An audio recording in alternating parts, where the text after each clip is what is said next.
কোমরে বা হাঁটুতে ব্যথা হলে একটি কাজ করুন, সাথে সাথেই ভালো হয়ে যাবে ইনশাআল্লাহ। কোমরে ব্যথা হলে রুকুতে যাওয়া যায় না, কোমরে ব্যথা হলে আপনি সেজদায় যে থাকতে পারেন না, কোমরে ব্যথা হলে মাহফিলে গিয়ে 10টা মিনিট বসে থাকতে পারেন না, কোমরে ব্যথা হলে অফিসে গিয়ে আপনি চেয়ারে বসে থাকতে পারেন না, কোমরে ব্যথা হলে আপনি 1 মাইল আধা মাইল আপনি 10 মিনিট হাঁটতেই পারেন না। কোমরে যদি ব্যথা হয়, হাঁটুতে ব্যথা হলে আপনি কোনো আমল করতে পারেন না।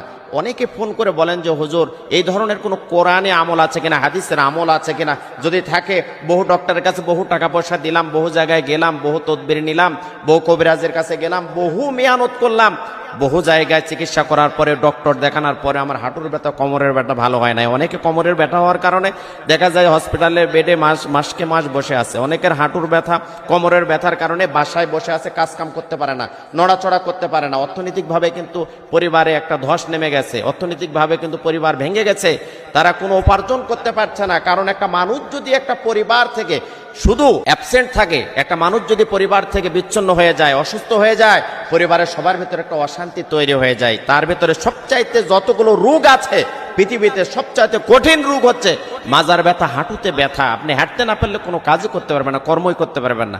আমি কোরআন থেকে গবেষণা করে রিসার্চ করে আমি এখান থেকে একটি বিষয় মেসেজ দিব, এটা আমল যদি আপনারা সঠিকভাবে করতে পারেন ইনশাআল্লাহ কিছুদিনের ভেতরে হাঁটুর ব্যথা এবং কোমরের ব্যথা আল্লাহ চাহে তো আপনি শেফা পাবেন, ভালো হবেন, সুস্থ হয়ে যাবেন।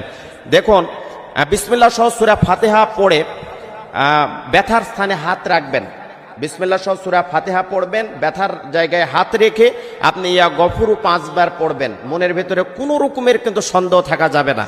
বিসমিল্লাহ সহ সূরা ফাতিহা এবং ইয়া গফুরু 5 বার পড়বেন। এরপরে আরেকটি দোয়া আছে, এটা তেলে মিশিয়ে যদি আপনি ওই জায়গাতে একটু 7 দিন লাগাতে পারেন ওই তেলটা, তাহলে ইনশাআল্লাহ ব্যথার স্থানটা সুস্থ হয়ে যাবে এবং হাঁটুতে ব্যথা, কোমরের ব্যথা সুস্থ হয়ে যাবে। সেই দোয়াটি হচ্ছে হাসবুনাল্লাহু ওয়া নি'মাল ওয়াকিল, হাসবুনাল্লাহু ওয়া নি'মাল ওয়াকিল। এটা পড়ে আপনি তেলে ফোঁদে তেলটা 7 দিন লাগাবেন ইনশাআল্লাহ।